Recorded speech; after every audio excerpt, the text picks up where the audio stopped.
Thank you. That was so nice. My daughter's in the first row. And I was nervous about the genre expectation because I noticed you put us in the erotica section, and I just want to be clear up front that this is not the kind of sequel to modern romance. It's a totally different topic. I apologize for that. If you're here to learn more about erotica, that's coming in a couple years, but it's been a busy time. So. And instead, we're going to talk about libraries, which is really sexy. So thank you, Strand, for hosting Eric and this phenomenal book. And none of you should leave here without a copy. First of all, it's phenomenal. It will far outlast Bob Woodward's book, which I know was released on the same day. That book we're going to forget about by Sunday. This book, it will be a Bible for students and scholars and public intellectuals and all of us for decades. So great. Thank you very much. It's been a great night. We're going to stop there. So Eric, so Eric and I are both from Chicago, and we have a love of Chicago. And it's one of the many things we have in common. And I want to start with that because that's our common ground. And that second city shaped both of our outlooks, and we're going to get into that quite a bit here. And I just have to say, when I first started teaching, I didn't know Eric, and I was a fanboy. And I taught his first book, Heat Wave, for many, many years. And I started teaching around in the aftermath of Hurricane Katrina. And I taught Heat Wave to my students to help us understand what happened in New Orleans and the Gulf Coast, and what were the sociological tools that we could use to make sense of that disaster, both the natural and the human disaster. So Eric, I want to start by asking you to take us back to Heat Wave in Chicago. What was it about writing that dissertation and then book that led you to Palaces? Yeah, well, thank you for that. And let me just say before we start, two really nice things about this event. First of all, it's very generous of Dorian Warren to be here. Thank you for coming and making time to do this. I couldn't think of a person I'd rather be in conversation with tonight, and who's thinking about how to do something about these issues. And also, as you'll learn later, I think of bookstores as being really special kinds of gathering places. And I write about, I think the Strand actually appears in my book. We're very lucky to be close to this bookstore and to have places like this around. So thank you to the Strand for hosting us. And let's go back to the heat wave, which is unfortunately more timely than I want it to be. And if you're really interested in heat wave, there's like 6 copies in the basement for 99 cents, which is another great thing about being here. So there's a lot going on in that book, which is about the kind of underlying causes of what we once thought of as natural disasters. It's kind of about the politics of a disaster. And it's become a little bit of a cliche to say that there's no such thing as a natural disaster. But when I was working on that project, it was less of a cliche. And I think the insight that propelled me towards this project came from one chapter of the book where I looked at this puzzle. And the puzzle was, why is it that when you looked across neighborhoods in Chicago, you found that there were a bunch of places that demographically were very similar? They had similar rates of poverty, similar populations of older people, similarly segregated. But in the heat wave, some of the neighborhoods were like the deadliest places you could possibly be. And other neighborhoods, even places that were just across the street, demographically identical, were among the safest places in the city, even safer than the most affluent neighborhoods. And let's back up for a second, because I know everyone's read Heat Wave, but just in case you haven't, the book is about the July 1995 heat wave in the city of Chicago that killed almost 800 people, mostly poor, mostly black, mostly elderly. And it's so people thought it was a natural disaster, but you show us why it wasn't. It clearly wasn't. And so probably the least interesting thing that a sociologist could tell you is that poor people and people of color and older people are more vulnerable than right? And we know that, right? There's no Nobel Prize for that insight. But what was more interesting and difficult to figure out is why is it that neighborhoods that looked the same, right, that had basically the same populations, fared so differently during this crisis? And I'm a social scientist, and I'm kind of more of the tradition of people who do ethnographic field work. I'm looking closely at things on the ground as opposed to looking at numbers. And the kind of conventional data sets that we use to analyze neighborhoods, which I had access to and analyzed didn't tell us the answer. But when I started spending time in these places, what I discovered is that what was really driving the difference was what ultimately I came to call the social infrastructure. The neighborhoods that were very poor and very segregated, but remarkably resilient, that's the word we use these days, were places that had viable sidewalks. They had pretty active commercial districts. They had a rich set of things like public libraries and churches and community organizations, nonprofits, that were making the place a better place to live than it might otherwise have been, and making it more likely that if you were a resident of one of those neighborhoods, you would go out into public during a time of stress and get support from people who could help you.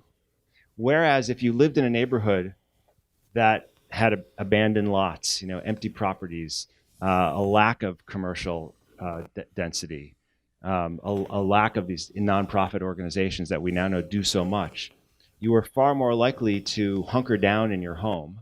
And during a heat wave, that's what really puts you at risk. That's what makes you much more likely to suffer, and in too many cases in Chicago to die alone. And so I got interested in this idea that there's something called a social infrastructure, and it is just as real as the infrastructure we have for power or for water or for transit. So our social lives don't just happen because we care about being social. They are either enabled or they're blocked based on the physical context that we live in. And as New Yorkers, we kind of know that in some way, but it's a concept that's actually not part of our planning process, right? So we've had a bunch of infrastructure weeks over the last couple of years. You might have noticed we haven't quite gotten around to actually swinging at that, but we're kind of lining up the infrastructure. At some point, we're going to invest tens of billions and then hundreds of billions and then trillions of dollars. The World Bank estimates that globally we should be spending $2 trillion on infrastructure per year to get up to speed and deal with 21st century challenges. So this is a massive thing. And if you have an idea like social infrastructure, you then have a whole set of options for things that you could build and invest in. Whereas if you don't have that idea, infrastructure means something different. So I'm sorry, that was a long-winded answer to your question that started in Chicago, but there it is. So you take aim at a lot of people and slay them in the book. Robert Putnam, we'll get to Mark Zuckerberg later. That's the teaser. Tell us what we know. So Robert Putnam writes about social capital, and bowling leagues are his example, right? Of the decline of bowling league in the 50s and the good old days. People used to go bowling and be in leagues, right? We know this story. And then it declined. We don't go bowling anymore. We're on our devices. The decline of civic infrastructure, the decline of relationships among people. So tell us what social infrastructure is. And in fact, tell us what Palaces for the People really are. Thanks. So well, let me be clear about Putnam. I mean, I think Bowling Alone is actually a great book in many ways, but I think it tells a story about the past that I don't wholly subscribe to, and it tells a story about decline that I think misses some fundamental things. So, one thing I think it misses is the fact of social infrastructure and the value of social infrastructure. But you can't blame Putnam for that. We have this tradition that we've inherited from Tocqueville, and that has survived for generations of very intense intellectual debate, which is about the power of civic associations and voluntary organizations, and they do have an abiding power in American life. And yet, one of the things that I've observed over the years is that you can have communities that have a similar orientation to participating in collective life, but a different set of opportunities, and those opportunities matter. So the social infrastructure, which I try to define in a really succinct way in the book so that it can be useful, is the physical places and organizations that shape the way we interact. So organizations, places like churches or like the YMCA or like a for-profit place like a bookshop can be part of that as well.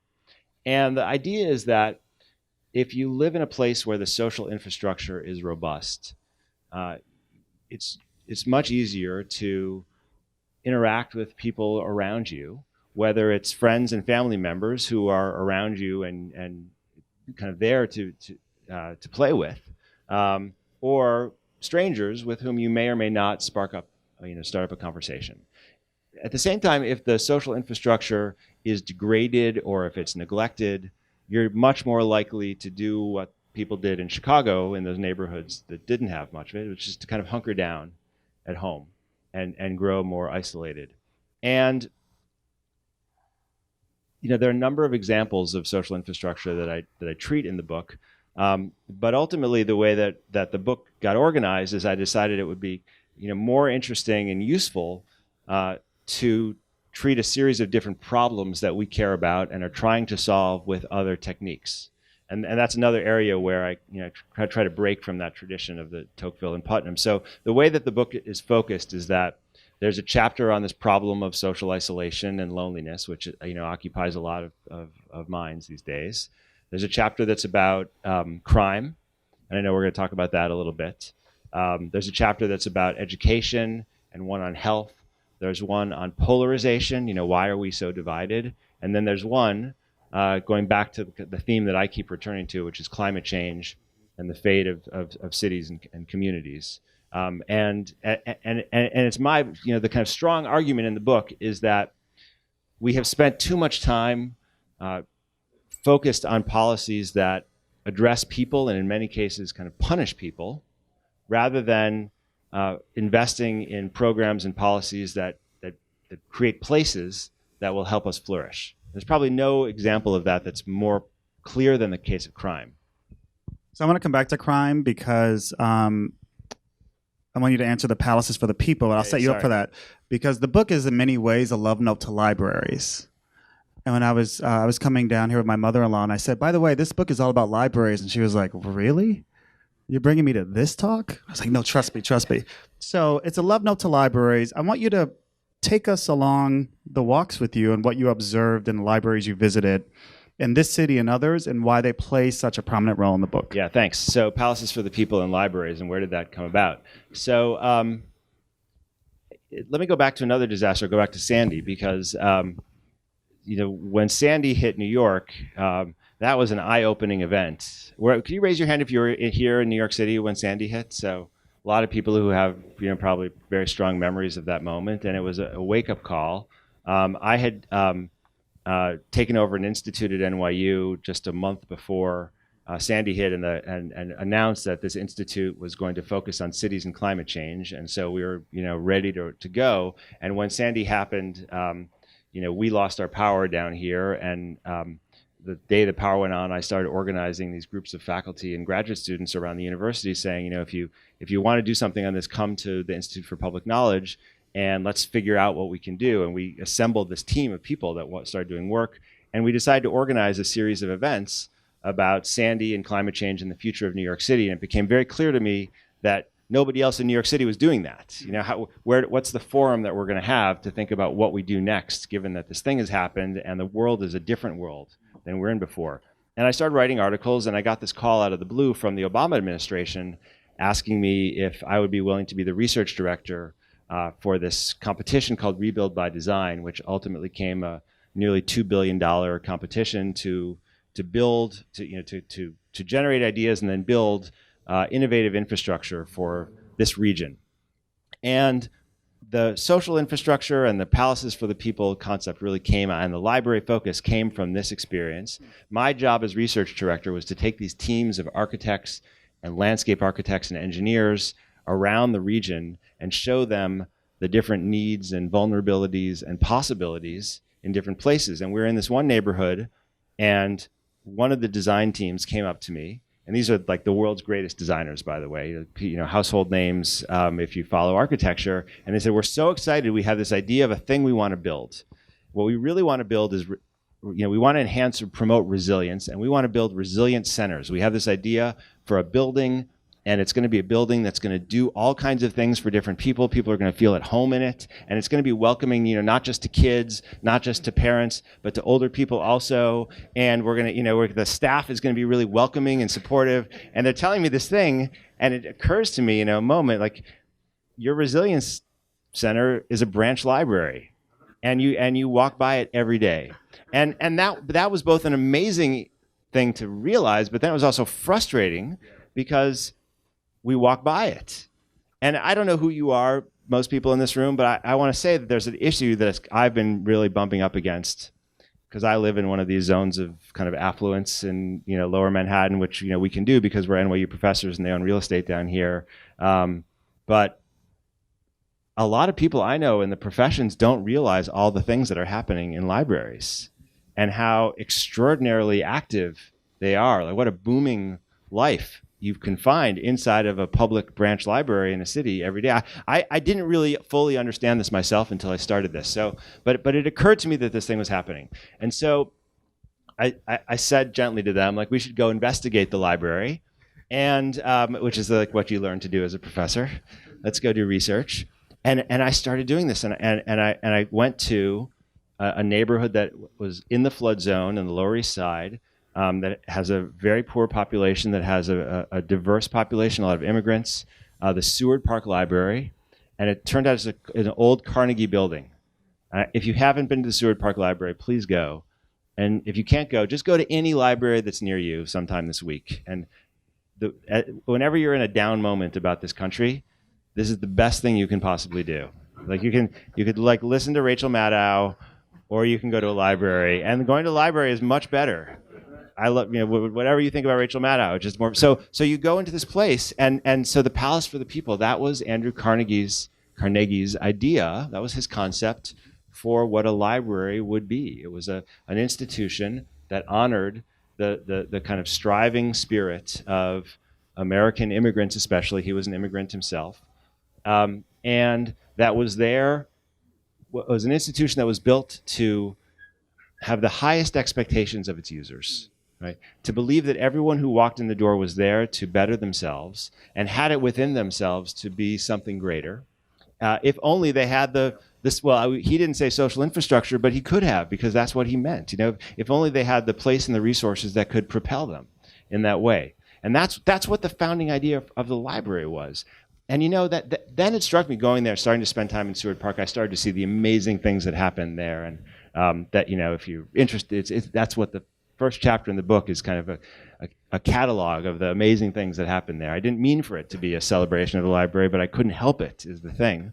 And it occurred to me, as I was in there, that there is something that is completely out of sync with the spirit of the time about the library now. That if we didn't have the library today, if it didn't exist as an idea, let alone as a physical institution, it's not the kind of thing that we would create in this time when we trust the market and we trust technology. And there's not much in the world of policymakers that thinks a really smart thing for the government to do is to spend money building beautiful buildings and giving people stuff for free, right? That's not the way we think the world should work right now. And I actually don't know that the library could exist if it hadn't been invented already. And I realized that actually the people who run the city, who have a lot of good things that they do, and the people who kind of run the cities in general around us, they're not that interested in the fate of libraries. There's some people who support libraries. There's great champions of the library in the city, but we for the most part have neglected our libraries and other social infrastructures. We have neglected them and let them get degraded. They are overrun. They're busy. They're booming, and they're inspiring, but they're taking on too many things. And so it seemed to me that one thing that we could call for is the creation of new resilience centers. Like this summer, maybe some of you saw this article that was in Forbes magazine online. It was like this. It was in Forbes for 36 hours online before they took it down, and it was an economist who was arguing that the public should stop supporting the library, that we should take apart libraries, we should blow them up, and we should replace them with Amazon stores. Because technology can do this thing, and it's where's the cost-benefit analysis that's showing that the library is really a sound investment of our public resources. And it seems to me like that kind of thinking has prevented us from allowing these places to be what they can be. So rather than going the direction of the Resilience Center, sponsored by Amazon, not that that's what the team wanted, it seemed to me like what we need to do is kind of recognize some of the beautiful and amazing things that are actually happening around us all the time, embrace them, and maybe inject them with a new spirit of passion and real money, because there's more good things happening than we sometimes see. So one more question about libraries, and I'll move on. But hold on one second. Yep. You still want to leave, or is that okay? Was that better on the libraries? Okay. The mother-in-law is happier about the library now. So you have to persuade the skeptics right away. So I'll leave this as a teaser, but there are, contrary to Robert Putnam's decline of bowling leagues, bowling leagues show up in the libraries that Eric visited. So just that's a teaser. I want you to say a word about, so we should be investing in libraries, but we should also be investing in the people who work in libraries. And I want you to talk to us about the Brit you met who serves tea time and what that meant in terms of community resilience and what you observed. Yeah. And you were pretty enamored with him. I was enamored by him in the book too. So tell us about him and what the role of librarians should be in terms of social infrastructure, building community resilience, and a range of other things you cover. Have any of you seen this little Key and Peele sketch where they do like the ESPN but for school teachers? Do you know what I'm talking about? Okay, when you leave this book reading, go onto your Google and look at the Key and Peele sketch where they basically treat school teachers like professional athletes, and they do coverage of the draft of school teachers. And you get a sense of what would the world be like if we thought, if we worship school teachers the way we worship pro athletes. It was really good. And librarians are a little bit like this too. I mean, there are these kind of everyday heroes who do amazing things and who do all kinds of things, more than you could possibly demand of anyone, especially someone who works for a very modest salary. So it's important to have physical places like libraries, these social infrastructures. But one of the things I emphasize in the book is that programming really matters. So labor, which is a thing you care about, the staffing matters. If you have people who are running things, it makes a very big difference. And we have built social infrastructures without staffing them adequately, and watch them fall apart. In fact, like Dorian and I are both from Chicago, as you know. One of the stories of Chicago is that we built all this public housing, which was supposed to be great when it came up, and that happened in St. Louis, and it happened in New York, it happened in a lot of cities, and then the public housing wasn't staffed in the way you would staff any other high-rise. Like there was no maintenance, there were no doormen, there were all the things that you take for granted, and then no one could control the space that they were in, right? And so it was like, what's wrong with these people? Well, there's a lot of people who would behave the same way if there was no one taking care of anything, regardless of class. But that was a little bit of an aside. So Andrew Fairweather is the man you're speaking of. He grew up in California, but his mother's a Brit, and he was influenced by her.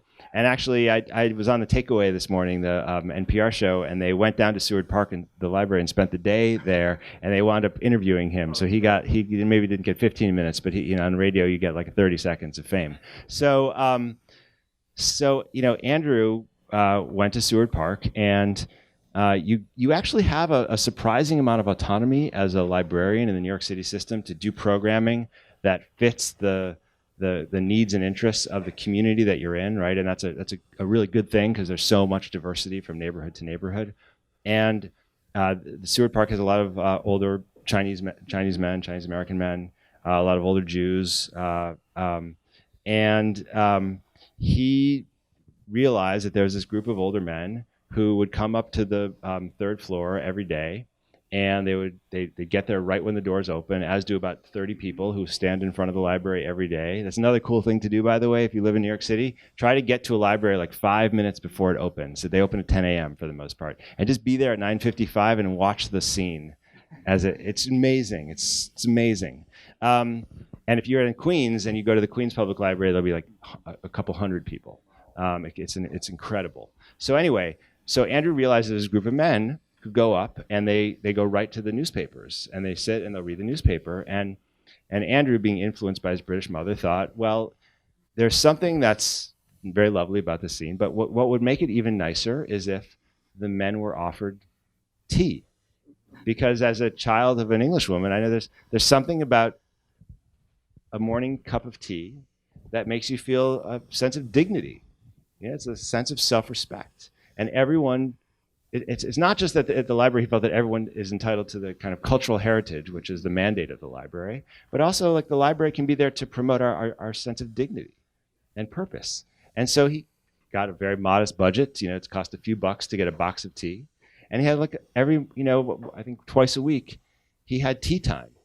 And it was a small group of men, but they would come. And for him, it was like the most meaningful thing that he could do, this small kind of ritual that allowed him to recognize the dignity and humanity of a group of people and allow that group to feel good about themselves.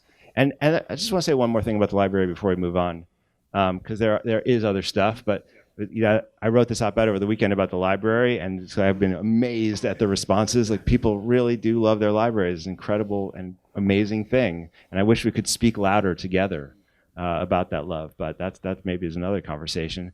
But what do I want to say about this? No, I'm going to stop. Right. It's too much. You can check out the op-ed in the New York Times. You can also check out a piece he did in New Yorker 2 weeks ago, too, just because he's being modest right now. So just a little plug. So let's go to crime. And I want you to take us to Philly, to Sao Paulo, and to Chicago, and talk to us about what you learned in those places, and especially how it contradicts what we call broken windows as a theory of policing. And I was very interested in those places, and especially Chicago, by the way, because my mother grew up in Ida B. Wells. And so you actually talk a little bit about what happened there. So tell us what you saw and learned in Philly, Sao Paulo, Chicago, some other places. So this is another area where I think you can really vividly see how much you can get out of investing in vital places and shifting the focus of policy.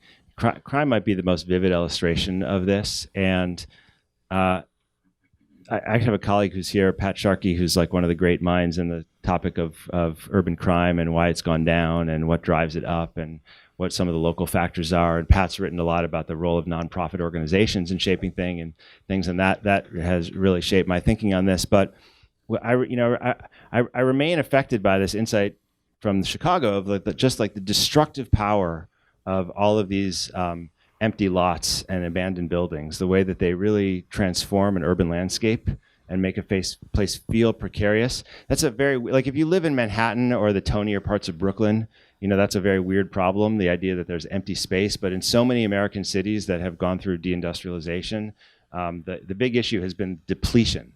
And this is a major issue. There are millions of abandoned properties like this. And so I discovered that in the city of Philadelphia, not too far from here, there are about 40,000 abandoned lots empty lots and abandoned houses.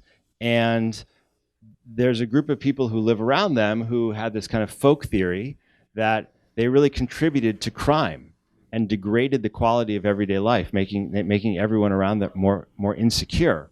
But it was a folk theory, kind of an impression. And there's a guy named Charlie Brannis, who's an epidemiologist. He's now the head of epidemiology at Columbia, but at the time he was at Penn.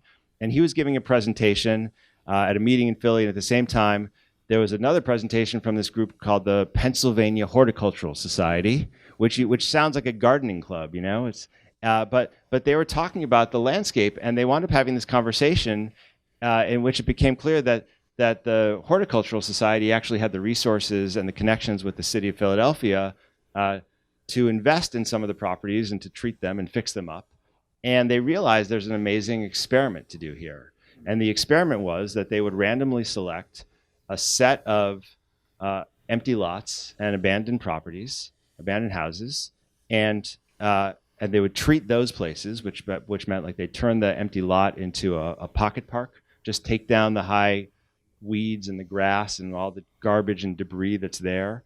And there's photographs in this New Yorker piece, so you can see the kind of before and the after, and make it a kind of just a fine space, not a lovely space, but just like a fine space. And they would board up the abandoned houses, and let's figure out what happens when you do this. And so they were able to do this experiment by comparing places that were right by each other, separated by a block, so it's not like the neighborhood contexts are really different.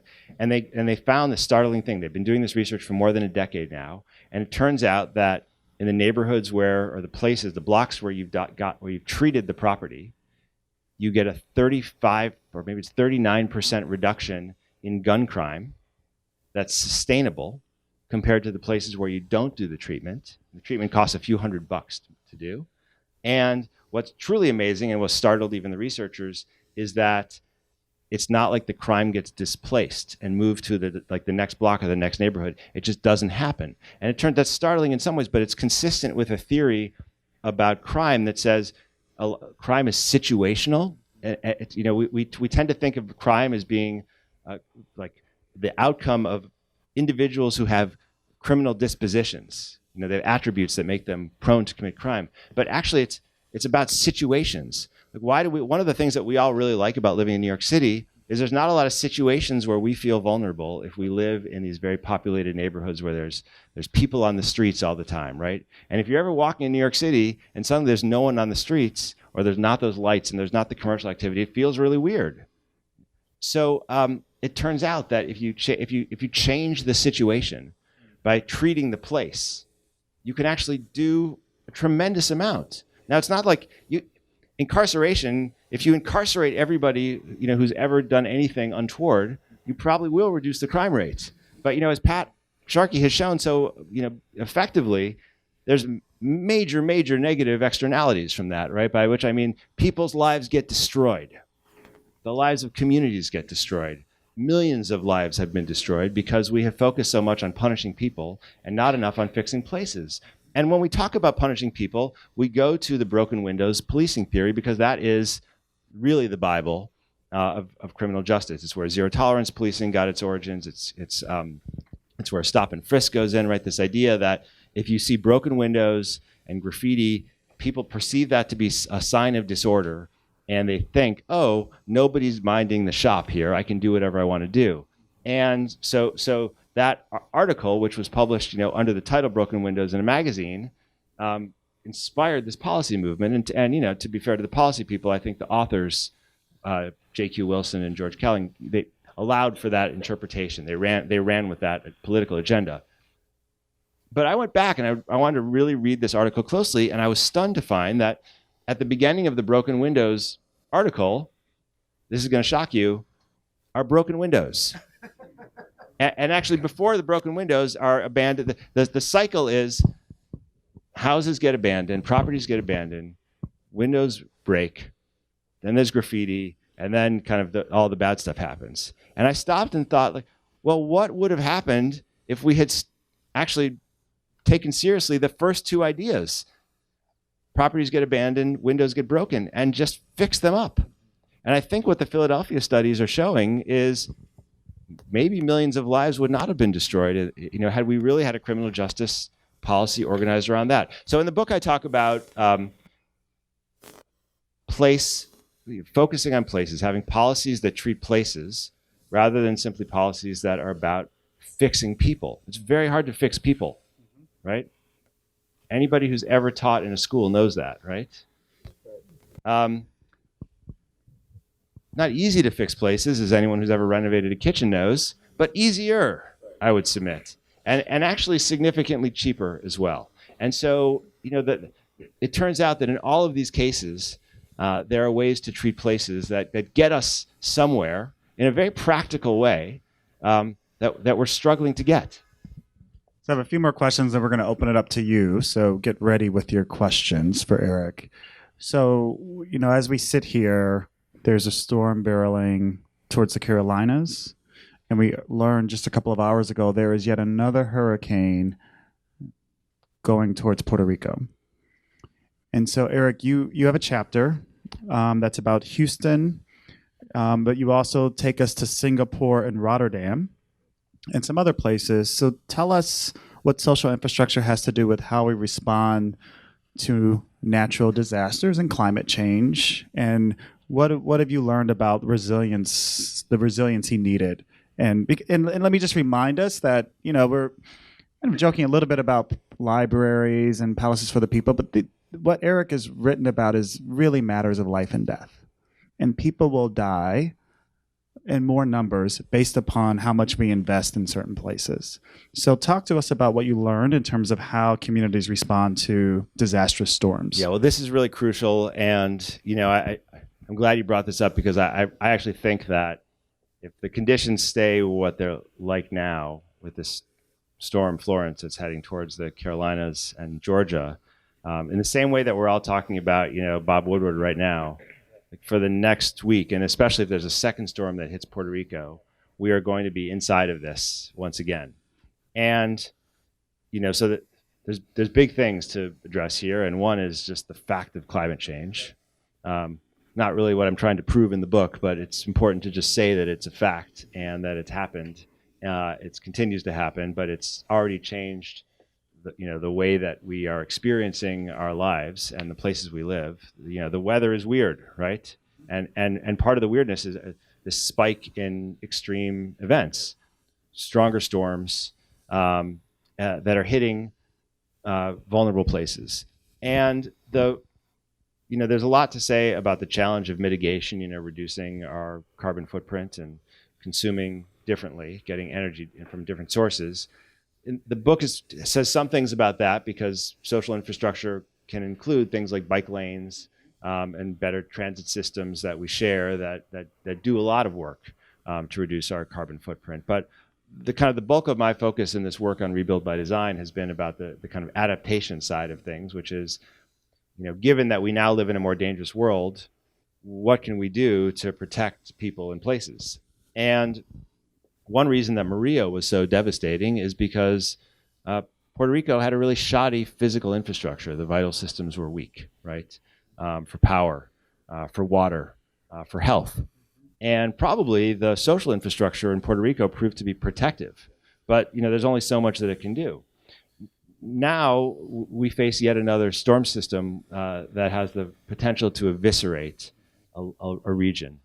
And we will learn a lot about how to, what the state of the infrastructure is there. Again, go back to this idea that we are going to be investing billions of dollars in a planned or unplanned way. We can do it proactively or we can do it reactively in infrastructure. And so we need to be thinking not only about how strong is the electrical grid, what kind of systems do we have in place to get people health care or food, but also what kinds of places are well suited to protect the most vulnerable when all those hardline systems break down, and what kinds of places are not. And the problem now is that the way we learn the answer to that question is that we have a massive disaster and we see who dies. That's a really stupid way to learn about vulnerability. But that's basically the test that we're running. Turns out Puerto Rico is more vulnerable. And the problem that we have now is that unless we try to get ahead of this by investing in the kinds of 21st century infrastructure that we actually know how to build, unless we make real commitments to those kinds of projects, we will continue to put more people in vulnerable places. Right? More people are buying real estate in Florida on the coast. Right? There's a real estate boom in Miami. And so there's a will for us to not attend to these things and take them seriously. We act as if they're not happening. And Manhattan is part of this, right? So in this chapter of the book, I go to places like Rotterdam and Singapore to look for examples of states that have taken the climate threat much more seriously and have started to build new systems. And the best ideas that we have right now, some of which we were able to implement into the region through this Rebuild by Design competition, the best ideas produce both a more protective hardline infrastructure, like they actually create some kind of system that drains the water or blocks the water from coming in where it's absolutely necessary. But those systems also double as social infrastructure. So I guess the best way I can help think about this is think about our collective reaction architecturally to September 11th. This incredible act of terror and violence happens. And what we try to do with our infrastructure is to build a set of protective systems that are organized around things like bollards, big walls, checkpoints, security guards, cameras. And I don't know whether they have protected any place in New York City from another round of attacks. We don't really know. But what we know for sure is that they have made life in New York City far less pleasant and efficient than it used to be, right? It's this kind of militarized architecture that has transformed what it feels like to be in this city. And if you're a newcomer here, it's like you take it for granted that you just have to have an ID that you put out everywhere. There's guys who are checking you wherever you go, but it wasn't like that for that long. Well, we are about to, whether we want to or not, because we will have more Florences and more Marias and more Harveys and more Katrinas and more heat waves. We will have no choice but to spend enormous amounts of money on infrastructure. And here the concept of social infrastructure, I think, is especially powerful. Because if we just try to block things from coming in with climate change, we will do for climate security what we did for terrorism, for homeland security, and we will all feel like we live in a more militarized, more hostile place. That's where we would be headed.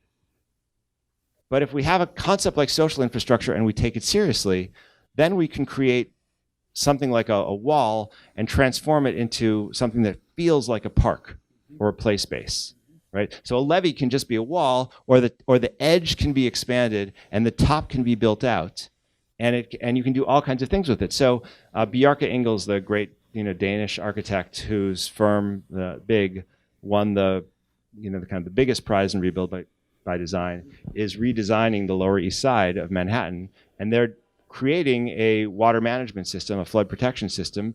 They call it a bridging berm. It is functionally a wall in many ways, and they've designed it, by the way, to wrap around from the middle of the east side all the way down to the Battery and up to Midtown on the west side, but there's only funding for the east side. But that will, what it will feel like to have that place there is it will feel like having this extraordinary recreational center and park where it will look green, like the best parts of the Hudson. It might look like that on the Lower East Side if we do that right. And to live in a city like that, which is what you live in if you live in Rotterdam today, or what you live in if you live in Singapore today, that's a much better daily experience than it is to live where we are now. So that feeling like if you've ever gone out of the country to a place that you didn't think was going to be all that, and it turned out that it was like surprisingly pleasant, and it's like, oh, they know how to do street life here in this country. What a lovely airport. Who would have ever thought you could put a train in the airport and you could get downtown? That's an amazing idea. Wow. Or like, what a lovely park that is. And then you come back to the United States and you land in JFK, or you land in LaGuardia or whatever, and it's like, how did this happen? This is New York City. And you know what? We should take that question more seriously than we do. And it happened because of a set of policy choices that we made, which were not inevitable. I just finished reading this book by my colleague and friend Kim Phillips Fine called Fear City, which is one that was a finalist for the Pulitzer Prize last year. It's a book about New York City and the fiscal crisis, and how what made New York City great in the mid-century is that New York City was a place that invested in social infrastructure and great programs, and it was more like that then. It was a place where working people could have a good life because we decided collectively that we wanted to have a city that did that.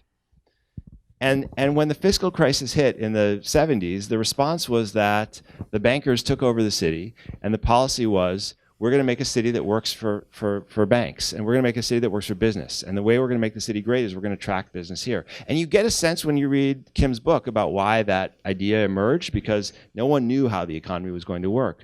But we've gone so far in this other direction, like the combination of tax cuts and austerity, that we have failed to take care of ourselves. Palaces for the people, right? It's not just about that library, right? It's that there are lots of palaces in New York City right now. I walk around and I see palaces everywhere I go, but they are not for me. And my life is pretty good, but I don't have access to those. I don't have the keys to those palaces. And I really do think that one of the reasons that so many Americans are so angry about the situation that we're in right now is because they see that the government's priorities shifted.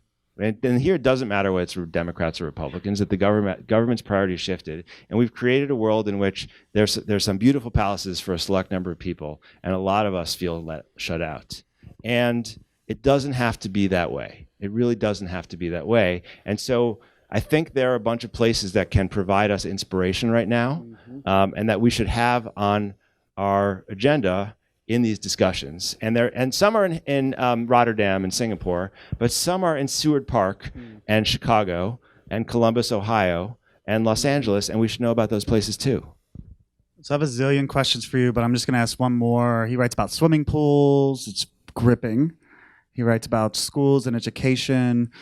But my final question, and then we'll take a few from you, is about the clash of titans, about 100 years apart.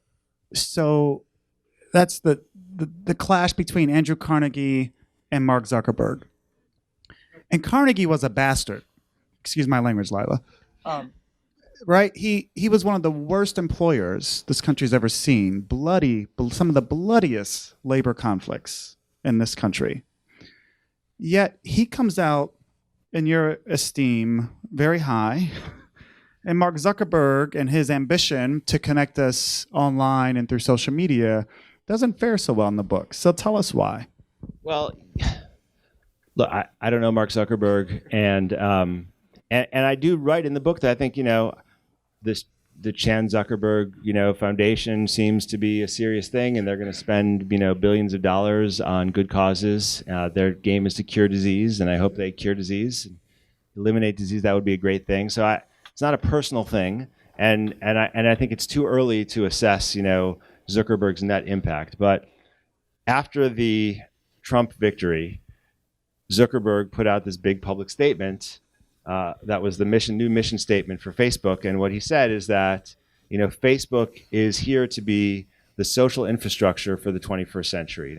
We want Facebook to be your social infrastructure, and it was this kind of invitation for people to build community and to connect on the internet.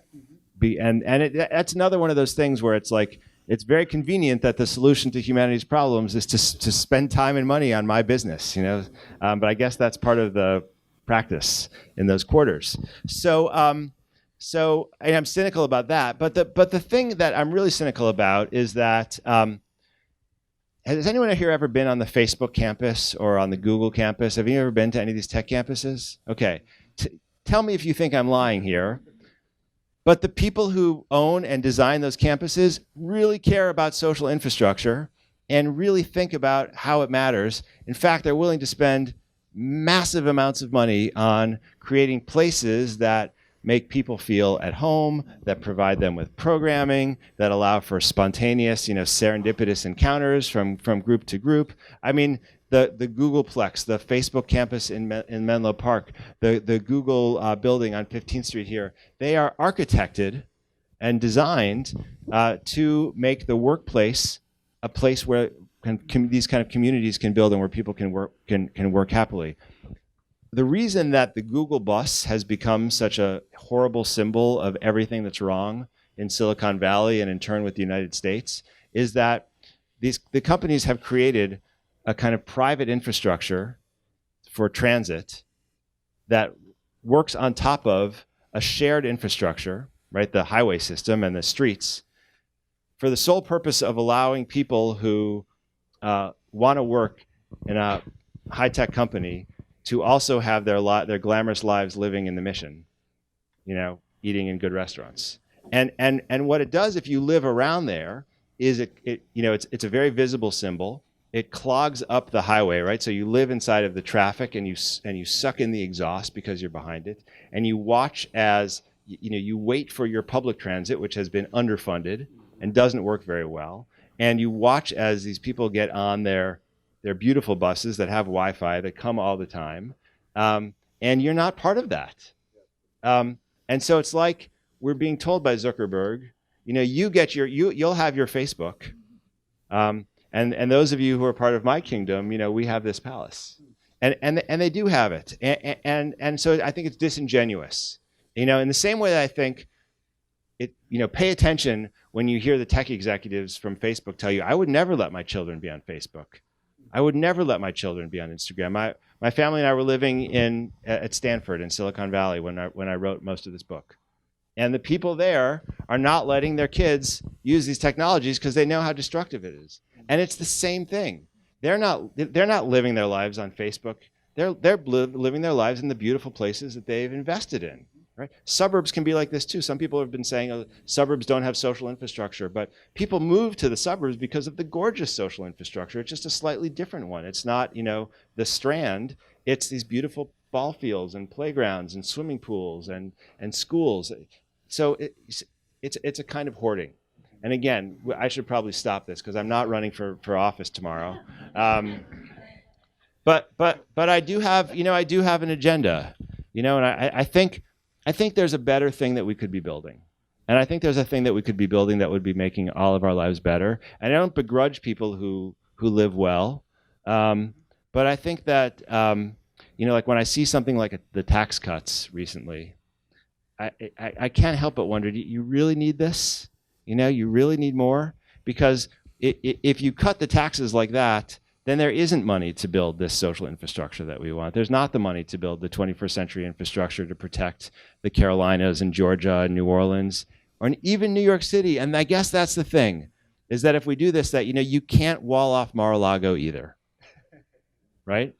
Mar-a-Lago's in trouble, actually. You need a place in New Zealand. You need to go to New Zealand. I have my exit option. Okay, so I know the lovely Strand staff, so since we started about 2 minutes late, I figure we could go about 10 minutes extra, and I want to grab 3 questions from you, and if you could keep them succinct, we'll bundle them together. Eric, you'll have to remember what everybody asked you. So, questions for Eric. You are all not shy in this crowd. Yeah, we got one right. All right, so right here, we'll go over there, and then can we have a woman, please? Thank you. All right, so 1, 2, and 3. You can stand up and just. I was just wondering, I guess, you told about the kind of a quaint story about tea time in the library, and I'm kind of wondering about the opposite, because I've experienced, I guess, a lot of homeless population that gets driven to the libraries, which in a way is very positive because that means it's very welcoming, but I mean, it's also an issue because, I don't know, there's a stench, there's essentially living there, but so I guess, I don't know. I totally get that. Let me grab the other two and yep, right here, please. Eric, book sounds amazing, and I would be among. Oh, sorry. Thank you. Your book sounds amazing, and thank you for this talk. You began by saying 2 poor communities in Chicago had such different outcomes in the heat wave, and it just raised the question. If I'm a conservative listening to that,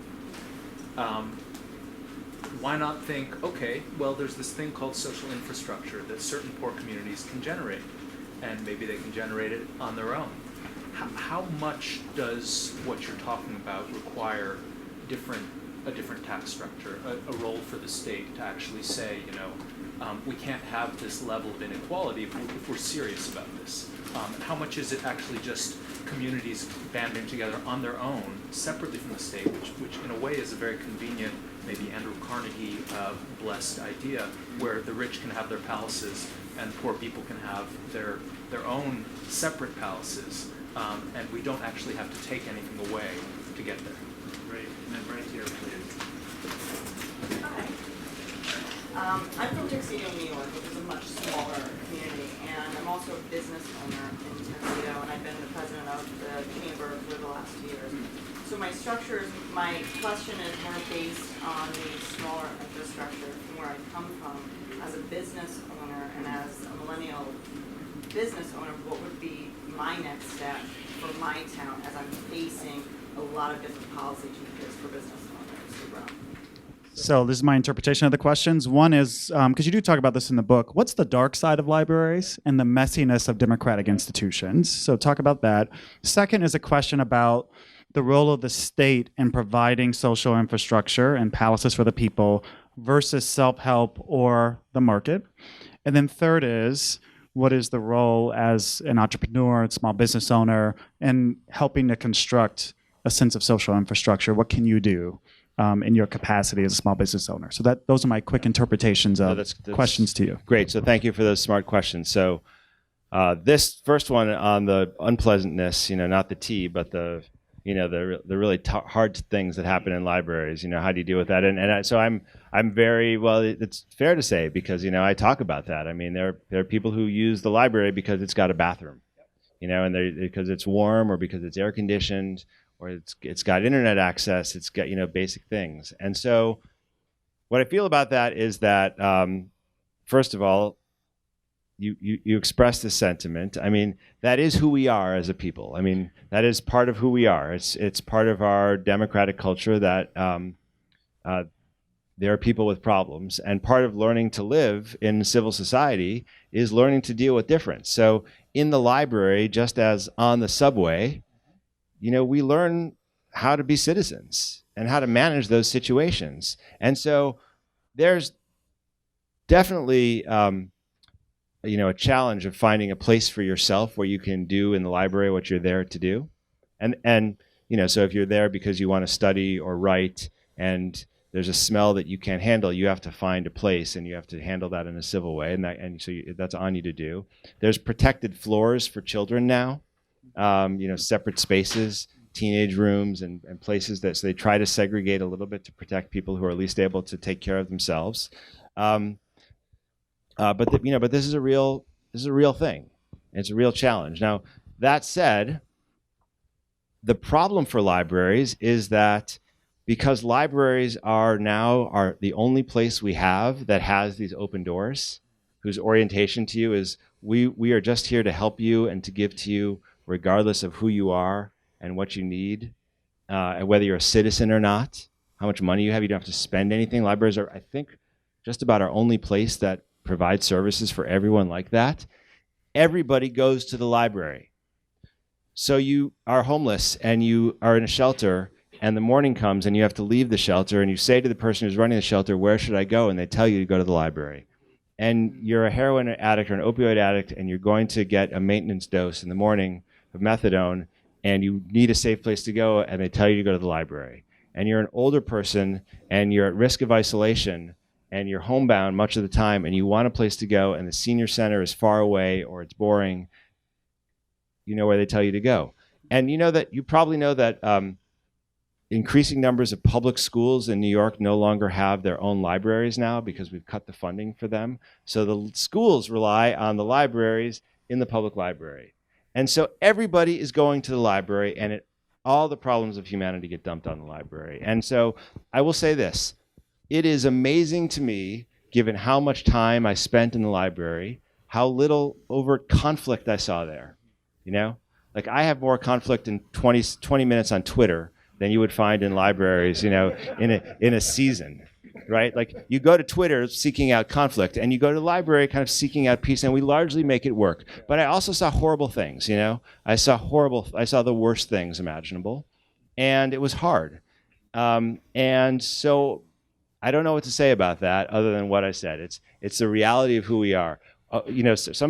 Some librarians have gotten defensive. The kind of negative response I've gotten to the op-ed is some librarians, not most, but some saying, why don't we invest more in homeless shelters? Why are you saying that the libraries should take on all these responsibilities? I don't think in an ideal world they should. I think we should fund all of those things. But until we do, I think we're lucky that we have some institution that does. It's complicated.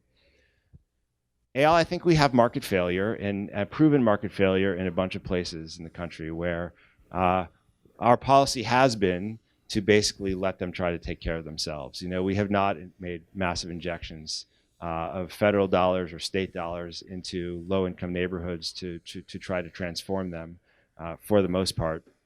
And this kind of gets into Liz's question about the role of small businesses too. I mean, you can imagine public-private partnerships. You can imagine, various subsidies that the government would provide to small business owners to do business in a place that's depressed.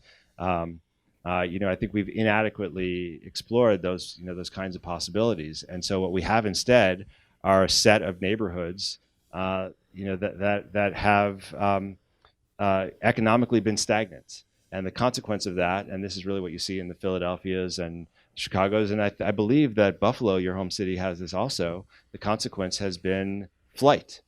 When the neighborhoods fall apart, the employers can't hire people and people leave, and you wind up with this very destructive landscape. So, I guess I would say to the conservatives who think people should bootstrap and communities should put together their own social infrastructure, that it's now it's not a theoretical question about whether this works. Is that we can now observe what happens when we let communities fend for themselves, and the answer is not good. I think Pat left, but one of the things that Pat, who is sitting next to you, has shown is that under Obama and also especially under Clinton, but also especially under Obama, the federal government actually provided funds that supported nonprofit organizations. And what Pat has been documenting so impressively and surprisingly is that when you have nonprofit organizations populating an area densely, they're able to generate all kinds of benefits that don't come when the nonprofits aren't there. And as soon as Republicans take over the federal government, you see dramatic cuts in federal funds available for nonprofit organizations. We're seeing it now already, and you feel the effects of that in the neighborhood. So I guess that's how I'd argue. And so, Liz, because I've never really run a business and tried to figure out like how do you make this thing work. I probably only have cliches to offer you, but my sense is that you want to have some better system for doing public-private partnerships than we have right now. You want to find some kind. If the market's not doing it on its own, you look for some kind of program that's going to make a climate better for business. And after all, the library in this country really is a public-private partnership. The library buildings came from funders like Carnegie for the most part. There's some of the buildings were publicly funded, but we had private philanthropic capital that went into building these physical structures, and now they've been taken over and maintained by the public sector. And I guess it's kind of a puzzle of the time for us. Why is it, given that the wealthiest people of this moment have made their money in information industries, why have we not had a new Carnegie? Is it because this idea of the library is obsolete in their minds, and you don't need to go to a physical place like a library if you have Amazon or Facebook or Google? Or is it because they're not thinking enough about the public good? So often at these events, you just have the author reading from the book, and Eric obviously has not done that. So I want to close with my favorite quote from the book and then give you the last word. And the quote is from Andrew the Brit, who serves tea time at the library. And I was hoping it was going to be one of the things I wrote. That's such a bummer. This is your role as an ethnographer of giving voice to other people. That's true. He was much Andrew more said to eloquent than I you, am, he said it to you, the library really is a palace. It bestows nobility on people who can't otherwise afford a shred of it. People need to have nobility and dignity in their lives. And they need other people to recognize it in them too. Serving tea doesn't seem like a big deal, but the truth is, it's one of the most important things I do. And Eric, one of the most important things you've done is write this book for our democracy. So thank you, and you have the final word, sir. Well, the only final word is to say thanks to all of you for spending time here tonight and thinking about this, and Dorian especially, thank you for such thoughtful questions. I hope you go back on television and get your show back, because this is really a great conversation. And my goal in writing the book is to start a different conversation. And I can tell you, it is really hard to start a different conversation these days. But I don't know if you perceive this also. I think one of the reasons that there's been this strong reaction to the library thing is because it has been exhausting and depressing to be stuck in this same conversation, spinning our axes for the last few years. And I just don't want to go to another dinner party and complain about the president and the incredibly dumb things that we're doing. It's not because I don't think we're doing incredibly dumb things. It's just that I think we need to start to chart the path forward. And the last chapter of the book, the conclusion, is called Before We Lift the Next Shovel. And that's kind of where I'd like us to go. At some point, right? At some point, we have to decide what kind of world we want to build. And I hope if you read the book, whether you buy it here tonight or get it from the library, that'll be the question that you ask yourself. What do you want to do next? So thank you very much.